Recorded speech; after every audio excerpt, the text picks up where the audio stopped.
Hello everyone, welcome back to my channel, that is Science Unlocked. And as by the name of the video you can understand that today we will be discussing the topic of nutrition in animals.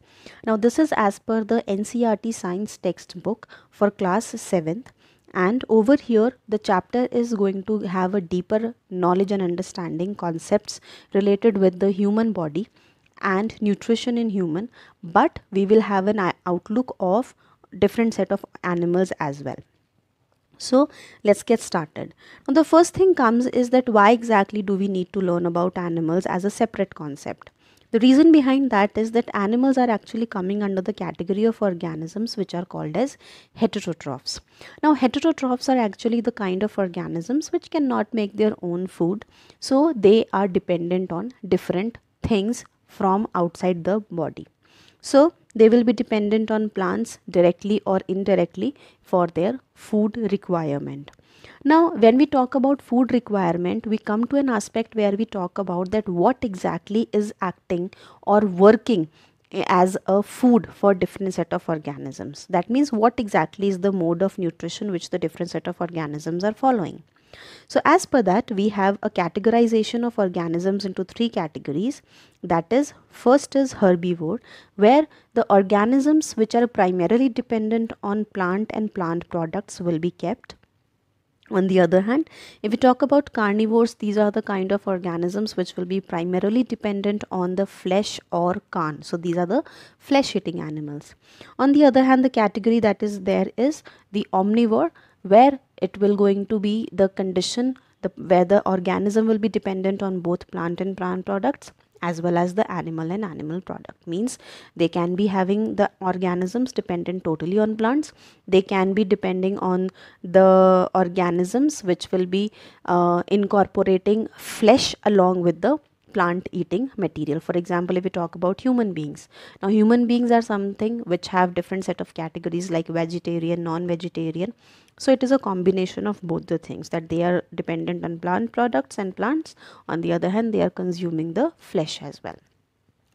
So that is the whole concept of division of organisms.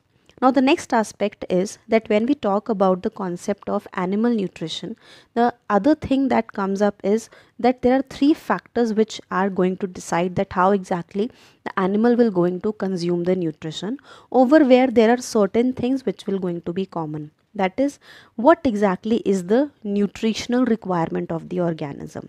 So any kind of animal, if we take about, every time the particular organism or the animal will going to have some or the other requirement for nutritional terms. So as per that, the organism will going to opt a mode of nutrition, that means the mode of intake of food, where the organism will be utilizing the food in that format which is required by the body. On the other hand, there will going to be the utilization of food inside the body. So on the whole, we can say this thing, that the requirement of nutrition in case of animals will be purely on the basis of this thing, that they require it for the purpose of fulfilling the need of energy and for doing the different set of activities.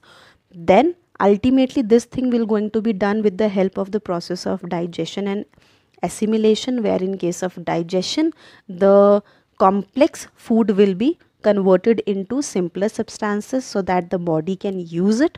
On the other hand, while we talk about its utilization, that will be the assimilation. That means how exactly the food is absorbed inside the body and how it is used inside the body. Now, so when we talk about the aspect of nutrition in case of animals, it is majorly divided into 4 steps or 4 processes, where the very first thing is the mode of taking of food, that how exactly the humans will going to take the food. And this kind of process or this kind of mode of taking of food is known as holozoic mode of nutrition, where the organism will going to take the food through the mouth and they will going to digest it and go through different set of processes. So this kind of mode of nutrition is also considered as holozoic mode of nutrition. Once the food is taken inside the body, it has to be converted into simpler substances, that will going to be done under the digestion process. Then this digested food will be assimilated in the body. So that is called the assimilation of food, where the digested food will be taken to different parts of the body where they are required. And once this whole utilization of food is done, there will be some amount of waste that will be removed out of the body, that has to be taken out of the body. That is the removal of undigested food. So that is how the whole process is divided into small steps. Now, when we talk about the digestion in humans, because that is the major aspect of this whole process of nutrition, that means that is what we will going to discuss in the chapter on the detail note. So when we talk about the concept of digestion in the human body, there is going to be a set of system, and where there will be certain set of organs and glands working all together so that the process can be fulfilled. Over there, we will see that the human will going to take the food through the mouth, will going to digest it, and ultimately use it in the body, and will going to remove the waste from the body.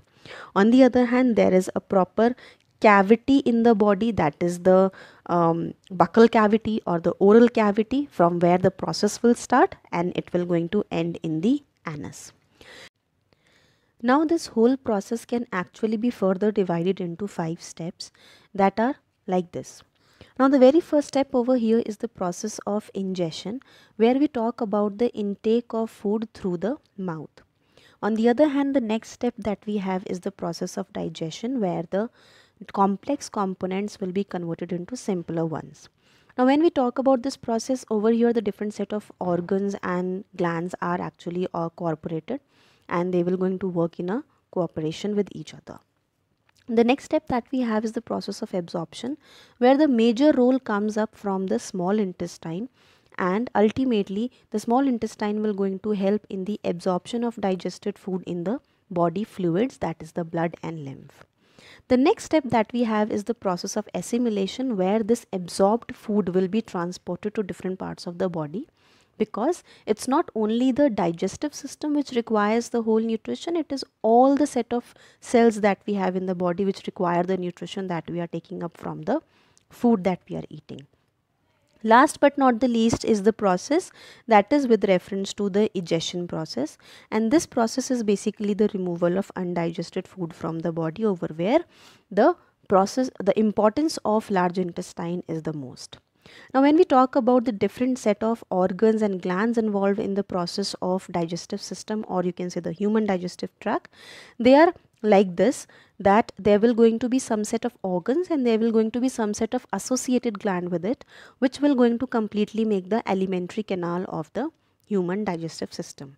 So over here, the different set of organs are buccal cavity or the mouth or the oral cavity, then we have esophagus or the food pipe, then we have stomach, the small intestine and large intestine, rectum, and then anus. So these are basically the organs, and then we have some associated glands which will going to secrete the enzymes, which will going to somehow accompany the process of digestion and will be able to complete the process altogether.